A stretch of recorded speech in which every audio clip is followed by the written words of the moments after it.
I think people who aren't familiar with VIN News off the bat assume that we write a lot about dogs and, puppies and kittens, pet things like that. We're pet reporters, and we're not. We actually don't write about animals predominantly. We write about things that affect veterinarians. That is Edie Lau, the director of the VIN News Service. And this is the VIN Foundation's Veterinary Pulse podcast. I'm Jordan Benshea, Executive Director of the VIN Foundation. Join me and our co-host and VIN Foundation board member, Dr. Matt Holland, as we talk with veterinary colleagues about critical topics and share stories. Stories that connect us as humans, as animals, as a veterinary community. This podcast is made possible by individuals like you who donate to the VIN Foundation. Thank you. Please check the episode notes for bios, links, and information mentioned. Welcome, Edie. Thank you for joining us. Hey, Jordan. Thank you for having me. I really appreciate your interest. Of course. I've been wanting to get you on here for a while, and so we're really excited. And Edie is the director of the VIN News Service, which is part of the VIN family. And as most of our listeners know, VIN is the Veterinary Information Network. VIN is a separate entity from the VIN Foundation, and VIN is an online community of veterinary colleagues. So welcome, Edie. Thank you for joining us. And we're just going to dive right in. How did you get into journalism, and specifically veterinary journalism? I grew up a bookworm and I wanted to write novels. So by high school, I was aware that most people can't make a living writing books right away. And that led me to newspaper reporting because I realized, I could get paid to write. I could ask nosy questions and learn about lots of different things. And theoretically, I could live anywhere because every town had a newspaper, right? Right. Those were the days. I studied journalism and English in college. I did some internships, and I got my first newspaper jobs in California, covering the usual gamut of subjects, local government, police, fire, community events. And then I moved to upstate New York for a job covering the environment. This was in the late 80s and early 90s. It was the first time I learned about global warming. I went on from there to a job in Portland, Maine, where I covered the marine beat, things like commercial fishing and island culture. Then I returned to California, and I was at the Sacramento Bee, and I covered energy, science, and a little bit of medicine. And all that added up to 20-something years. Wow. Yeah. So, and back in the day, and I think too, probably still today, people moved around a lot in journalism. That was kind of an expected thing. And so that's what we did. And that suited us. And I say us, that my husband's also a journalist. In 2007, so we'd been at the Bee for 10 years at that point. He was at the Bee as well. He and I decided to make a big change. Again, that was 2007, and Craigslist and the internet were really wrecking the paper news model. Yep. So yeah, we thought, we should jump out while the jumping's good. So we sold our house in Sacramento, and we moved to a small city in Washington State. My husband had a job at a local paper, and I freelanced from home so I could be more available to our daughter, who at that time was in the first grade. Oh, that's great. Yeah. 2008, that's the next year, Dr. Paul Pion, co-founder and president of VIN, which, as we say in News Stories, is an online community for the profession. Right. Paul set up the VIN News Service, and he started it with one reporter/editor, Jennifer Fiala. And Jennifer had previously worked for DVM magazine. After a few months with Jennifer doing the job solo, Paul thought it would be a good idea to have another reporter on board because Jennifer was due to have a baby later that year and would be out for a bit. So a mutual friend introduced Paul and me, and long story long, that's how I got into veterinary journalism. So the VIN News Service started in 2008. Do you know what it was about that time frame that had Paul started up? or motivated him to do so? So 2007 was the big melamine in pet food crisis. So those who had pets at the time might remember that something was happening. Mostly dogs, were getting really sick, and they didn't know what it was. And because VIN has all these message boards where veterinarians, practitioners, clinicians can talk to each other, my understanding is that they were trying to figure it out. Like VIN became kind of a central hub for trying to uncover what it was, what was the common thread. My understanding is that inspired him, like, hey, we need our own news service. Right. If we had our own news reporters, our own professional journalists here, we could take what VINers talk about and, fact check it, vet it through the usual ways and then share it with the world. That's interesting. I mean, that's a lot how things at VIN and the VIN Foundation, I mean, both of, VIN and the VIN Foundation have similar guiding principles, and both of them are really built on when the community or veterinary colleagues share that there is a need or express that there is a need, things get created or improved upon, right? And that's one of my favorite things about both the organizations. Yeah, it's pretty cool. The only impediment is the idea, coming up with the idea and figuring out how to execute it. Yeah. Yeah. And that can be challenging as well, of course. So backtracking for just a minute. Yeah. You went to all these different papers and covered all these different beats. What was one of your favorite assignments or, papers that you worked for? I mean, those were probably really the great days of papers, right? I mean, definitely we've seen a decrease in subscribers and for sure printed papers, and you're seeing a lot more digital subscriptions. But I just have to imagine, I mean, I'm a total journalism buff. So I'm just curious, what was your favorite paper to work for or your favorite beat to work on from back then? So Portland, Maine was my favorite place to work. The Portland Press Herald and Maine Sunday Telegram was a wonderful family-owned newspaper. And Portland is the largest city in Maine, but I don't know what the population is today, but at the time it was about 250,000, which tells you, so it's a small city, but as the largest city in the state, it had a lot of big city amenities without big city problems. Right. By, a lot of population. So I had a marvelous time covering the marine beat there. And I also had the great good fortune to do a assignment that was actually in collaboration with, I believe, 4 other newspapers up and down the eastern seaboard in hiking the Appalachian Trail. We really that's so cool. It was really cool. I got the final 200 miles. I say final, the northernmost 200 miles. What? Oh my gosh, this is that's another total fascination of mine is the PCT and the CDT and the AT. And so you got to hike the last 200 miles of the AT.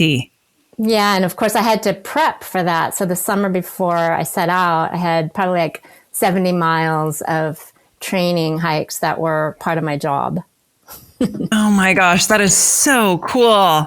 Well, you and I are going to definitely have to offline some of that conversation because I have a lot of questions about that. It was really fun. I didn't get sick for a year after that because my immune system was so revved from just that, constant being in motion and living outside and that sort of thing. So, And then on the marine side, I had a really cool assignment. Just before I left there, I got to go to Norway and document the return of the cod fishery. So in New England, the cod fishery, the ground fish, which is primarily cod, had collapsed. I think it's still struggling. But in Norway, which had the same issue some years before, they really cracked down on how much fishing could be done. And as a result, the cod came back. And so I got to go there and see how that worked, see what it looked like. And it was in December, so it was really dark. Wow, dark and cold. Yeah, so it's dark and cold, but really exciting. So those were 2 really fun assignments I got to do back in the day when newspapers had resources. Some of them still do. Yeah, some of them still do. This sort of brings us into our next question, which was, you went from multiple newsrooms, hiking the AT or going to Norway. what was that adjustment like? And was it a big adjustment switching from working in a newsroom to working as a telecommuter and working from home? Yeah. So it is a big difference. Let me tell you a little bit about how VIN News is set up. So we are entirely remote, as you know, and that's not unusual for VIN. I believe, I could be wrong about this. I think it's at least half, though, of the people who work for VIN are remote. And this is long before remote was a thing, right? So right. This is pre-pandemic. long before. I mentioned Jennifer Fiala. She works in Ohio. I'm near Seattle. And the other two full-timers on the team are Lisa Wogan, who is also in Seattle, and Ross Kelly, who is in Sydney, Australia. And we communicate by Slack, text, email, message boards, phone, and Zoom. And then there are lots of other staffers at VIN who support the news operation on a part-time basis.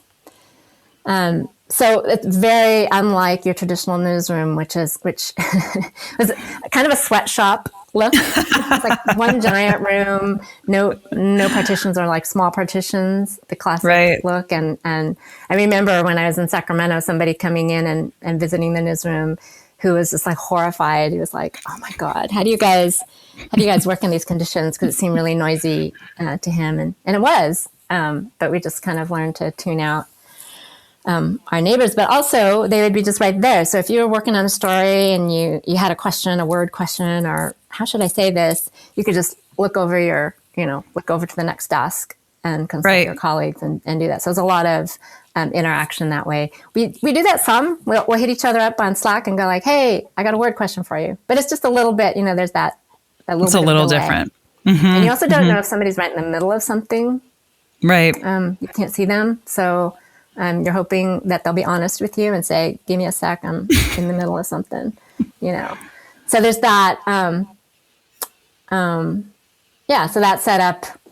So the difference was coming as a telecommuter, and I think a lot of people can probably relate now who have been doing this since the pandemic, is it takes a particular sort of discipline to work from home. Right. You got to stay out of the kitchen, stay out of that pantry, and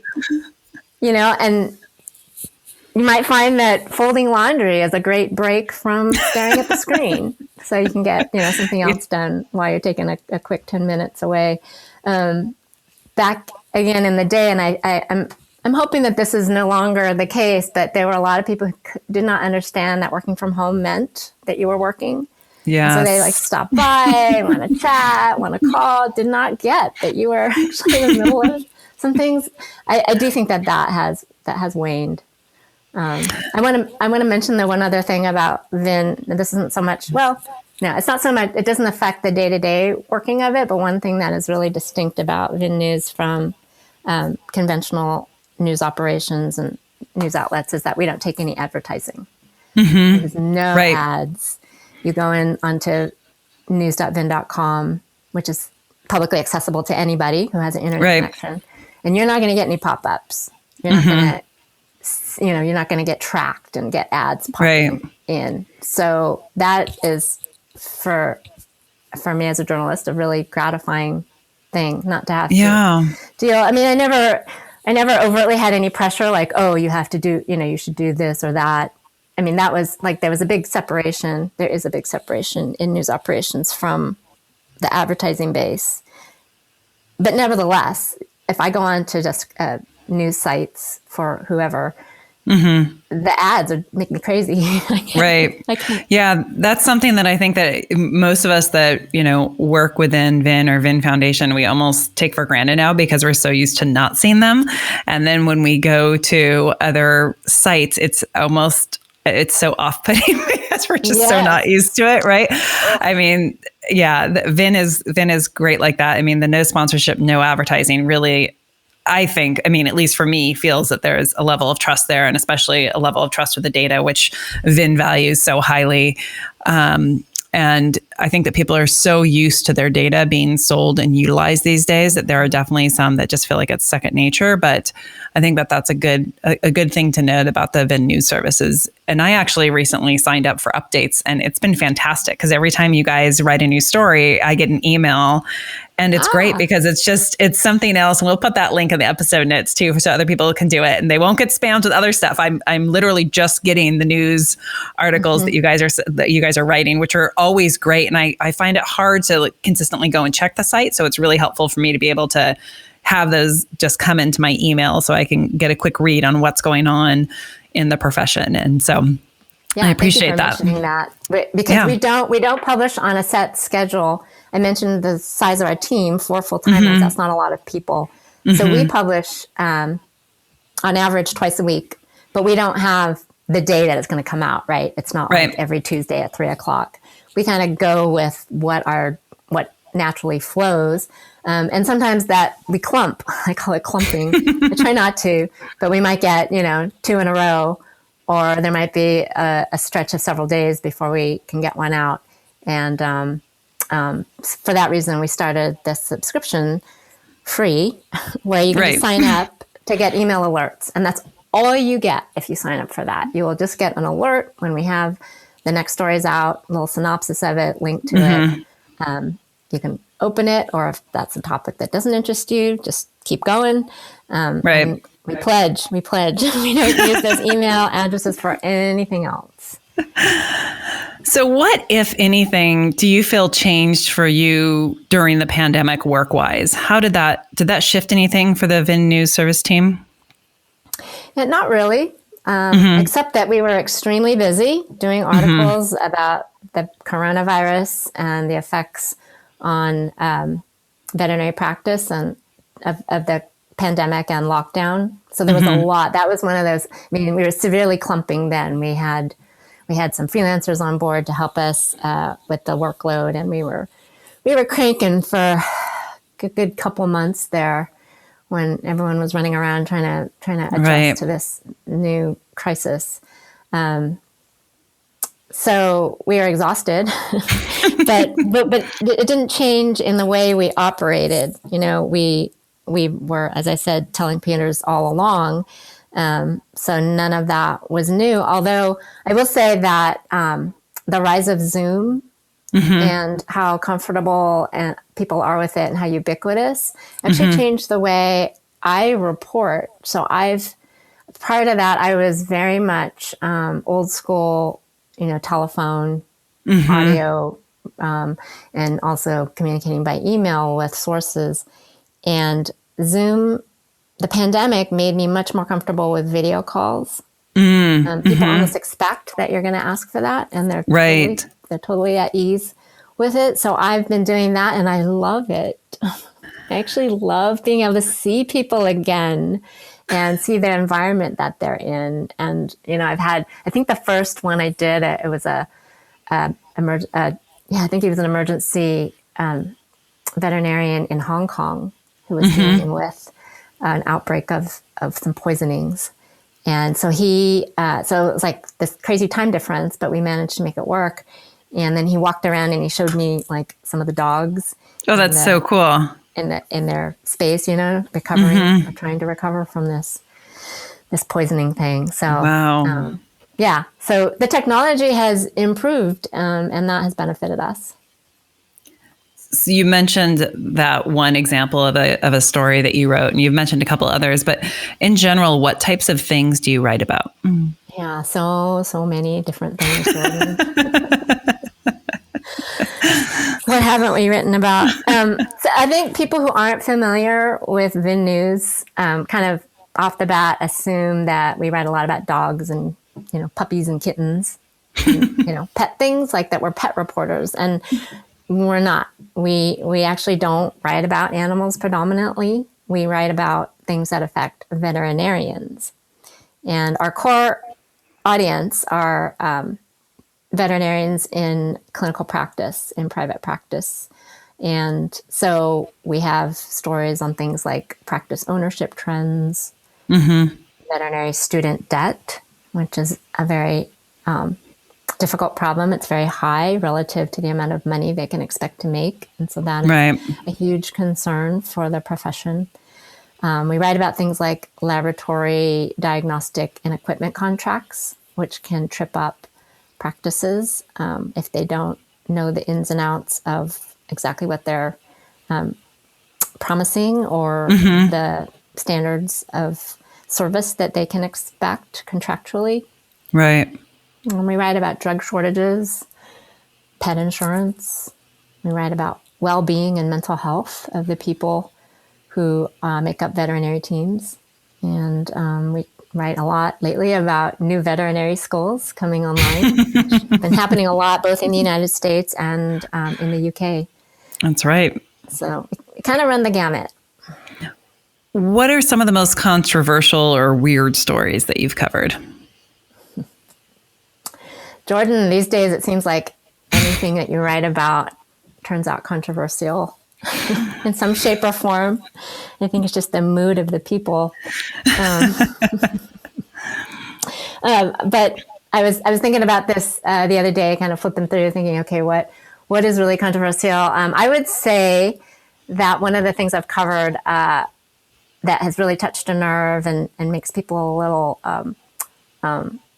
agitated is grain-free food. It's a very hot topic. It continues. I mean, yeah, I feel like this was a hot topic a few years ago, and it just continues. Yeah, it's because so the deal with grain-free food specifically and health issues is that they found several years ago an association between eating a grain-free diet and development of dilated cardiomyopathy, a type of serious heart condition, and they found this in dogs. But they don't. It's a baffling association, and they haven't really nailed down precisely what's going on. They haven't found the smoking gun. Veterinarians, being taking precaution, would say, you know what? There's no actual reason that you need to feed your dog this particular diet. It's okay for them to get grains. So just in an abundance of caution, avoid that. But people get very passionate about food. It's very, very near and dear to many people's kind of philosophy of life.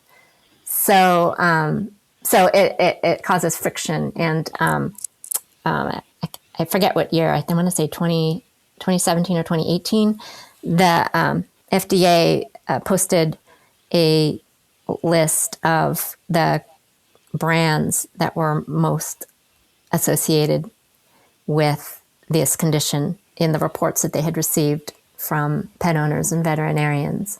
So it was like a top, I forget how many, but like top 6 or top 10.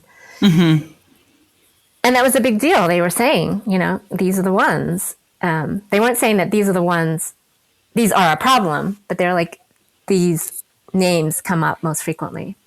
And so we had the list and we put it out on Facebook, and it was as well as, as a part of a story. Right. It's the only time that we've ever gone viral on Facebook. Not for the right reasons. Yeah. Shared like 22,000 times. Some people really were PO'd about that. They didn't like that we put that out there. They felt like we were maligning these companies. We were just sharing, what the FDA had said and helping, right. Our goal is for people to be informed, and then they can make a decision. They can look at that and go, you know what? I really love this food. My dog seems healthy and fine on this food, and go forth. But they're informed, right? They've made an informed decision, and that's really all we're after. And interestingly enough, we just had a story about raw foods just last week. I saw that in my email alert. Yeah. So the story with raw food, there's already a little bit of a concern with raw food, that because when you don't cook it, pathogens might be there and they're not going to get killed in the cooking process. And so these researchers in Portugal found multi-drug resistant versions of E. coli in some samples that they tested. They found it actually in cooked as well as uncooked foods, but they found it more, right? Every sample of the uncooked, like 14 samples of the uncooked taken from 2 brands, came up with these, whereas the proportion was much smaller in the cooked samples. So, we put that out there, and I just saw on Facebook, not viral, but I did see some people were definitely upset. more traction than you're used to. Yeah, they were a little upset about, because they were, adherents to raw food. Again, you make your decision, but be Right. aware. Yep. Wash your hands. Be sure that you're that this is a risk, and take the appropriate precautions. What story do you want to be writing a year from now about the veterinary profession? So that I want to be writing. Not that I Or that you hope to be writing, or sure, okay. That you think you'll be writing. We're a free flow podcast here. We can go with any of it. I'm terrible at predicting the future. I don't pretend to do that. So I'll tell you what I would like to see happen in the next year for the profession. And that is for it to become even more engaged than it already is with the concept of One Health. And One Health recognizes that the health of people is inextricably intertwined with that of other animals and of the environment as a whole. This past year and a half has been really showing us how connected our world is. Right. What's happened to us in the United States is happening everywhere else in the world as far as the pandemic or travel, and we're just so connected. So we're all together on this one planet, and taking care of ourselves means taking care of all the inhabitants here. From a VIN Foundation perspective, I kind of, I'm not a veterinarian, obviously, but I'm a huge, huge animal lover. And to me, it's a really direct connection of, I can't imagine a world without animals or with just really sick animals, right? And it seems to me, why would we not want to care for our veterinary professionals and colleagues so that we have the healthiest animals around, and we can learn the ties from a One Health perspective between the two and learn how we can improve both health and also that small connection that we are all these beings on Earth. And that's, yeah, I agree with you about that. Yeah, I was just reading an article the other day in the newspaper about, so I'm in the Pacific Northwest, and we had the heat dome. Right. At the end of June, where it was deep into the hundreds, which is not normal for here. Yeah. At least it didn't used to be. And I've always wondered, what happens with the birds outside when it's whatever the weather's doing, they seem to manage to find a way to hide out. But no, they were falling from the sky. I didn't know that. I didn't see them here fall from the sky, but apparently in Seattle there was a lot of rescue going on, attempted rescues of these birds. I mean, there's only so much that they can take. Right. So they're very, that classic canary in the coal mine, right? What happens to them? So true. Us, yeah, it's so true. If you don't have housing, you're not going to have a place to retreat. Right. Or if you have housing and the power demands are too great and you lose power, then you're vulnerable. So I really hope the veterinary profession, but everybody, really recognizes that and takes it to heart that, we're not in a bubble. We can't shield ourselves from the larger environment. We are part of it.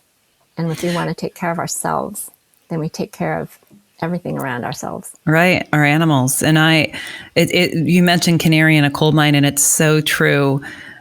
Just how, if we paid more attention to the animals around us, they are so much more aware of the things going on and can really be, almost warning systems to things that are going to happen, right? I mean, we could look at what's happening with bees, and yes, I'm a little biased there because I'm a backyard beekeeper, but I think that in, other areas, there's, even if you're walking around somewhere and you're on a hike and you suddenly hear a bunch of crows, and well, you're probably not, it depends where you're hiking if you're seeing crows, but whether it's birds, et cetera, that there's something going on that you should probably be listening to that to understand what is that warning that they're sharing, right?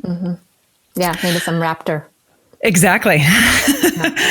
I've so enjoyed chatting with you, Edie, and there's so much more that I know that we could talk about, but we do try to keep these somewhat shortened so that we encourage audience listening. One question I really like, asking our guests, do you have a secret talent or something you enjoy doing that most people might not know about?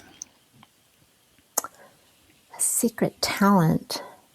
Just the other day I was talking with our team members. We were having a hangout, and they were talking about hobbies. Mm-hmm. And that the young people on our team, this is a part-timer who was a intern last year, mm-hmm. Asked about hobbies, and the other young person who's an intern, had some hobbies. And then myself and Lisa, who are older, we were like, hobbies? What do we do for hobbies? I cook, but it's not like I'm a foodie, right? Mm-hmm. I cook so that we can eat. I like to hike. I don't backpack anymore. Mm-hmm. My knees aren't so happy about that, or wouldn't be so happy about that. But I do love to hike. Does that count? Mm-hmm. I don't know. That's a secret talent. I used to do martial arts, but I don't do that anymore. That could be a secret talent. That was secret, but I don't know if it counts as a talent anymore. What type of martial arts? Karate. Nice. Yeah. See, now it's important to know those things. Is it? Yeah, to piss me off. Exactly. If we're nearby each other. Be very nice to Edie when you see her next time. It's been a long time since I practiced. So I don't know how much damage I could do.